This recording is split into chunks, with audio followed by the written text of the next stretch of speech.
इस बीच दुनिया भर में सर्विस सेक्टर ने जितने रोजगार दिए हैं उतने रोजगार भारत में इस सेक्टर से नहीं मिले हैं।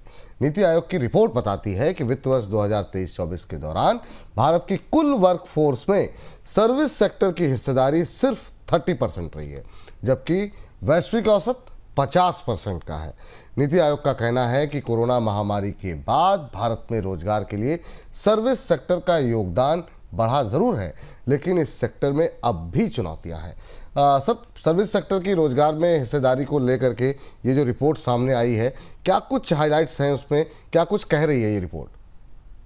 ये रिपोर्ट बेहद महत्वपूर्ण है और सरकार इसे स्वीकार करेगी या बताएगी, हमें देखना होगा, क्योंकि इसके आंकड़े हमें भारत के रोजगार परिदृश्य के बारे में कुछ बेहद जरूरी और महत्वपूर्ण तथ्य बता रहे हैं जिन्हें समझना जरूरी है। क्योंकि हम ये मान रहे थे कि भारतीय अर्थव्यवस्था में मैन्युफैक्चरिंग सिकुड़ी हुई है, एग्रीकल्चर में बहुत बड़ी आबादी एग्रीकल्चर पर निर्भर है, तो भारत में रोजगारों का और ग्रोथ का इंजन सर्विसेज सेक्टर होने वाला है।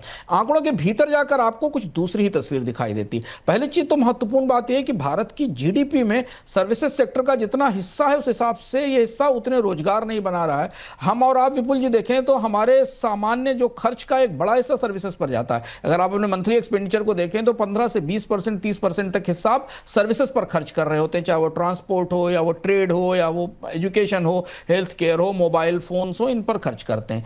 55% भारत के जीवीए में सर्विसेज सेक्टर का हिस्सा है, लेकिन रोजगारों का हिस्सा 30% ही केवल है, जबकि दुनिया में 50%। यह तो एक महत्वपूर्ण हेडलाइन है। भीतर जाकर देखें तो बेहद चिंताजनक बात दिखती है। भारत का सर्विसेज जीडीपी बढ़ रहा है लगातार 55% जैसा हमने बताया, लेकिन जो सबसे ज्यादा जॉब क्रिएशन सर्विसेज सेक्टर में हुआ है वो सब इनफॉर्मल है और कम तनख्वाह वेतन वाला है, महीने की 15-20 हज़ार रुपए की तनख्वाह वाला है, जो नीति आयोग की रिपोर्ट बताती है। तो भारत का ग्रो करता सर्विस सेक्टर अब उसमें काम करने वालों की जिंदगी बेहतर नहीं कर रहा है, उन्हें नहीं बढ़ा रहा है। जो दूसरा हिस्सा जो मॉडर्न सर्विसेज है, जैसे कि फिनांस है, इंफॉर्मेशन टेक्नोलॉजी, प्रोफेशनल सर्विसेज हैं, जहां जॉब की ग्रोथ ऊंची है, तनख्वाहें अच्छी हैं, लेकिन पूरी सर्विसेज सेक्टर की वर्कफोर्स का एक बेहद छोटा हिस्सा इसमें काम कर रहा है। यानी बड़ा हिस्सा सर्विसेज सेक्टर के उन सेवाओं में, उन कंपनियों में, उन उद्योगों में काम कर रहा है जहां बिल्कुल अच्छी तनख्वाहें नहीं है। और इसलिए नीति आयोग ने यह कहा है कि यह जो लो वेज जॉब ट्रैप है, भारत का सर्विसेज सेक्टर दरअसल कम मजदूरी के नौकरियों का एक ट्रैप बन गया है, एक ऐसा शिकंजा बन गया है जिसमें जाकर भारत के अधिकांश युवा फंस रहे हैं। यह वास्तविकता इस रिपोर्ट से निकल कर आई है।